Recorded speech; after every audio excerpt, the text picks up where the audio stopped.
Hello friends, hope सब बढ़िया होंगे। तो आज हम करेंगे एब्जॉर्प्शन बाय रूट्स का part 2।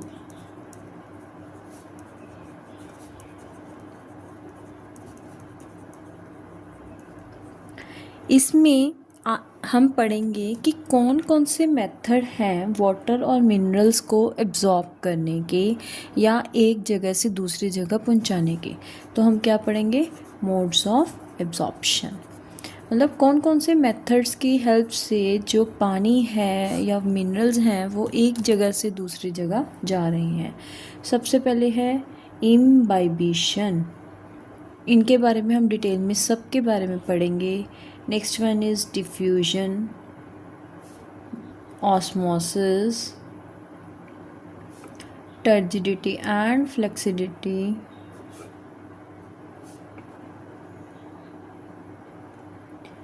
plasmolysis and deplasmolysis, plasmolysis and deplasmolysis, passive transport, and last is active transport, active transport.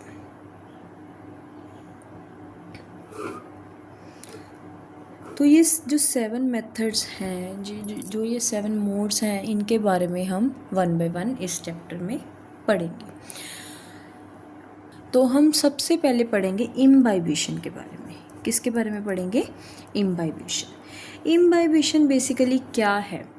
जो लिविंग सेल्स हैं या डेड सेल्स हैं वो जब वो पानी को क्या करेंगे? एब्जॉर्ब करेंगे बाय द सरफेस अट्रैक्शन। देखो, इम्बाइबिशन मॉलिक्यूल्स क्या करेंगे? एक दूसरे के साथ, सरफे के साथ क्या है? अट्रैक्शन है। एक दूसरे के साथ अट्रैक्ट हो के लग लग के क्या करेंगे? मूव करेंगे।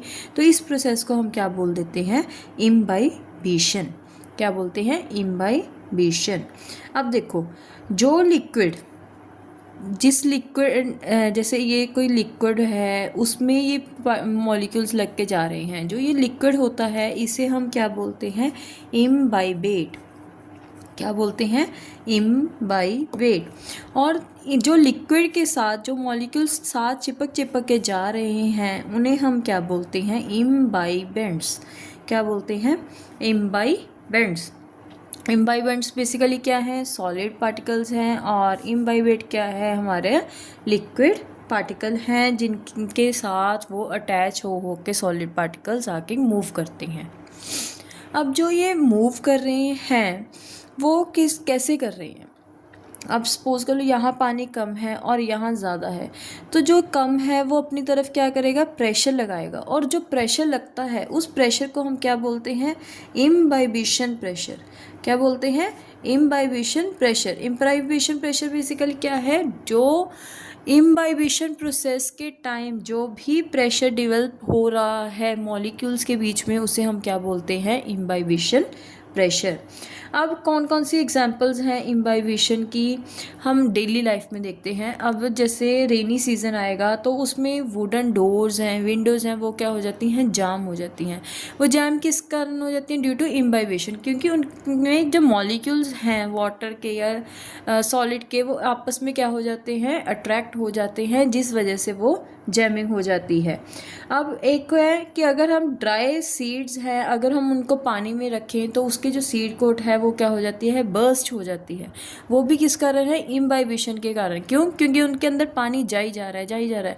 जब उनके अंदर पानी जा रहा है तो वो क्या करेंगे? उनकी जो सीड कोट है वो बर्स्ट हो जाएगी। अब जो ये मैंने 2 बताए हैं, एक जैमिंग ऑफ वुडन डोर्स और ड्राई सीड्स वाला, इन दोनों का रीज़न बेस्ड क्वेश्चन 1 मार्क में आता है कि give the reason why the jamming of wooden doors and Windows in rainy season. तो इसका ड्यू टू इम्बाइबिशन इसका आंसर है। नेक्स्ट है क्या क्या इम्बाइबिशन की सिग्निफिकेंस है, क्या क्या इंपॉर्टेंस है इम्बाइबिशन की। इम्बाइबिशन की हेल्प से ही हमने मैंने बताया कि जो अगर हम ड्राई सीड्स को सोक करके रख रहे हैं पानी में तो उसकी सीड कोट बर्स्ट हो जाएगी।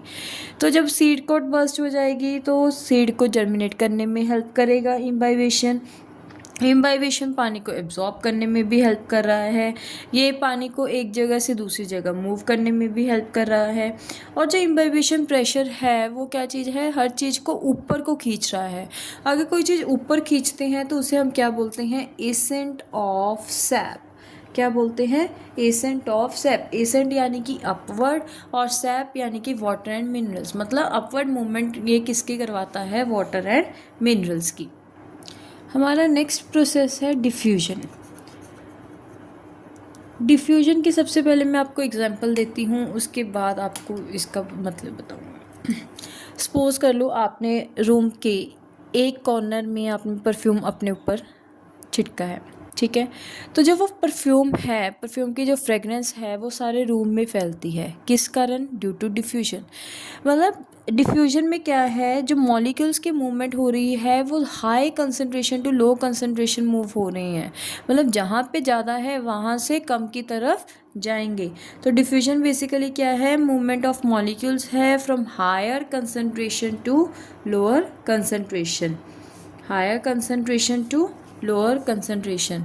जो ये हम प्रोसेसेस कर रहे हैं, जो ये हम मोड्स कर रहे हैं, इनके कुछ एक्सपेरिमेंट्स भी हैं और वो एक्सपेरिमेंट्स की मैं एक अलग वीडियो बना के अपलोड करूँगी, उसमें से ज़रूर पढ़ना, क्योंकि जो एक्सपेरिमेंट्स हैं उन पे 4 मार्क क्वेश्चन आते हैं।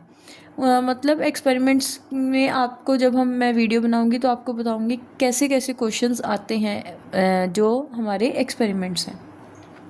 अब डिफ्यूजन की इम्पोर्टेंस क्या है, जो वाटर स्टोमेटा है उसमें से वाटर वेपर ने लॉस होना है, कल हमने पढ़ा था, in the form of transpiration. वो भी किस प्रोसेस से होता है, डिफ्यूजन की प्रोसेस से।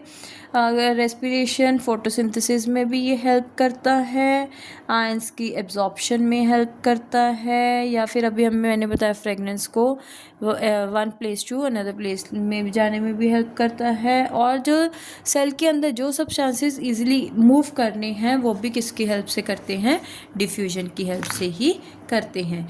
अब हमारा नेक्स्ट टॉपिक है ऑस्मोसिस। ऑस्मोसिस भी डिफ्यूजन की तरह ही है, बट ऑस्मोसिस में एक चीज़ बहुत ज़रूरी है। अगर आपसे पूछते हैं व्हाट इज़ ऑस्मोसिस, तो आप क्या लिखोगे, ये वाटर मॉलिक्यूल्स की मूवमेंट होती है, किसकी मूवमेंट है, वाटर मॉलिक्यूल्स की, from higher concentration to lower concentration through semi permeable membrane. अगर आप ये सेमी परमेबल मेम्ब्रेन का नहीं बताओगे, नहीं मतलब अगर आपको डेफिनेशन में लिखोगे तो आपका जो डेफिनेशन है वो गलत मानी जाएगी। तो सेमी परमेबल मेम्ब्रेन को एक्सप्रेस करना बहुत ज़्यादा ज़रूरी है।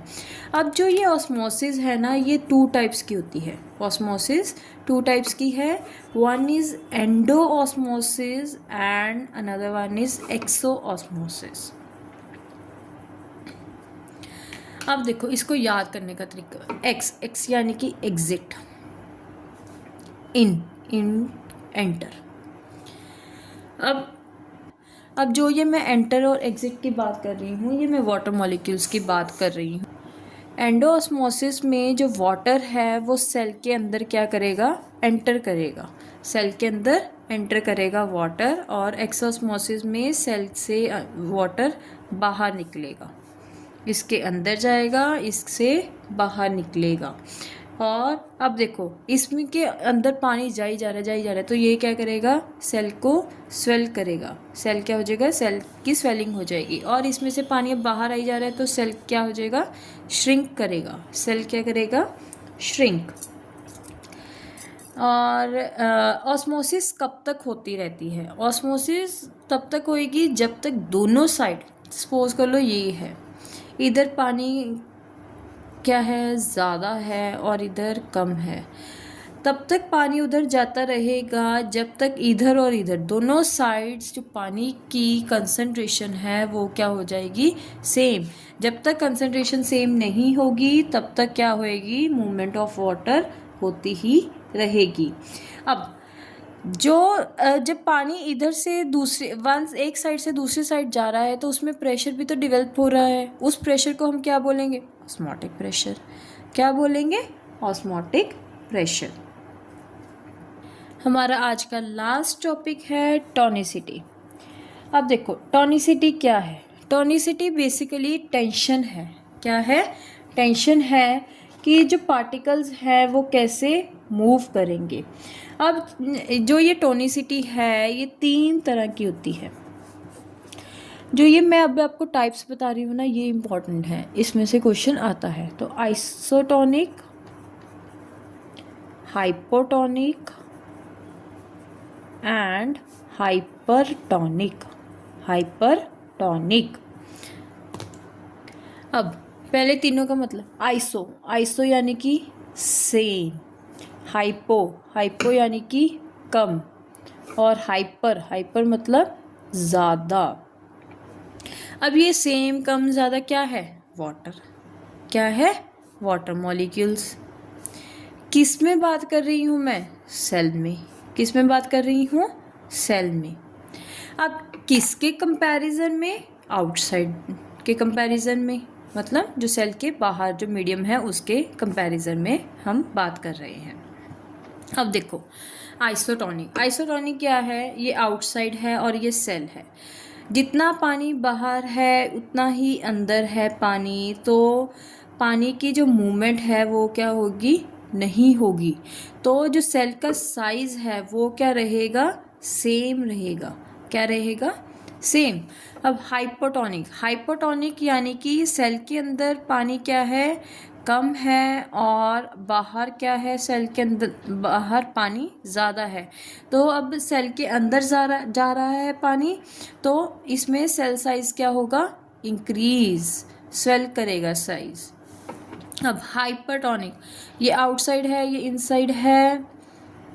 बाहर क्या है? पानी कम है, सेल के अंदर ज़्यादा है, तो सेल से बाहर आएगा, तो इसमें सेल साइज क्या होगा? श्रिंक करेगा सेल। अब देखो इसमें कोई भी ऑस्मोसिस नहीं हो रही, नो ऑस्मोसिस।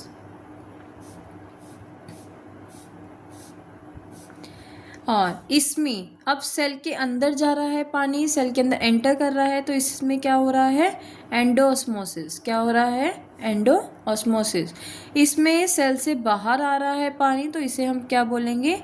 एक्सोऑस्मोसिस। क्या बोलेंगे? एक्सोऑस्मोसिस। अब हम पढ़ेंगे सिग्निफिकेंस क्या है, क्या क्या इम्पोर्टेंस है हमारे जो ऑस्मोसिस की। ऑस्मोसिस की ही हेल्प से जो रेडिकल है, परम्यूल है। रेडिकल बेसिकली जिससे रूट सिस्टम बनता है, और परम्यूल जिससे शूट सिस्टम बनता है। तो ऑस्मोसिस का उनकी ग्रोथ में बहुत इम्पॉर्टेंट रोल है। अब आपने एक सुना होगा टच मी नॉट प्लांट, जिसे हम मिमोसा पुदिका भी कहते हैं, उसकी जो फोल्डिंग है लीव्स की या ड्रॉपिंग है लीव्स की, वो भी किसकी हेल्प से होती है? ऑस्मोसिस की हेल्प से होती है। या फिर जो प्लांट्स में ट्रांसपिरेशन का प्रोसेस है वो भी किसकी हेल्प से होता है? ऑस्मोसिस की हेल्प से होता है। होप यहाँ तक आपको समझ आ गया। तो बाकी का हम करेंगे नेक्स्ट पार्ट में। Please like